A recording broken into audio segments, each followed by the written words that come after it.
আসসালামু আলাইকুম। আমি মিস্টার হদল কুতকুতি। খবর সরাসরি প্রচারিত হচ্ছে আবুলির মা কানার বাড়ির পেছন থেকে।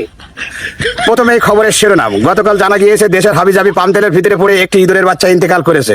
ইঁদুর কমিটির সভাপতি মিস্টার চুলকুনি বন্দ্যোপাধ্যায় বলেছেন, কাল রাত 12টা থেকে সকাল 6টা পর্যন্ত অফিস আদালত সবকিছু বন্ধ থাকার সে হুমকি জানিয়েছে। গতকাল ভারত বসিরহাট ব্রিজের ওপর দিয়ে একটি মহিলা হেঁটে যাচ্ছিল। তার উন্নার বাড়ি খেয়ে একটি পুঁটি মাছের 32টা দাঁত পড়ে যায়।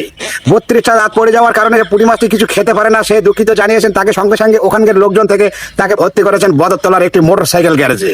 সেখানে ভর্তি নেওয়ার সঙ্গে সঙ্গে ডাক্তারবাবুরা তাকে বলেছেন, এখানে আমরা চিকিৎসা দিতে পারবো না। বর্তমানে তাকে আইসিইউতে ভর্তি করে রাখা হয়েছে এবং তাকে পরবর্তীতে বাংলাদেশ কুদ্দুস সাইকেল গ্যারেজে ট্রান্সফার করা হয়েছে।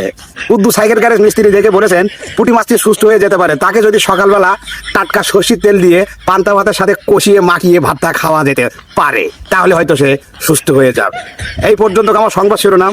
গতকাল সংবাদ শুনবেন 73টা বেজে 74 মিনিটে। আজকের মতন এখানে শেষ হলো। ঠিক আছে। ঠিক আছে।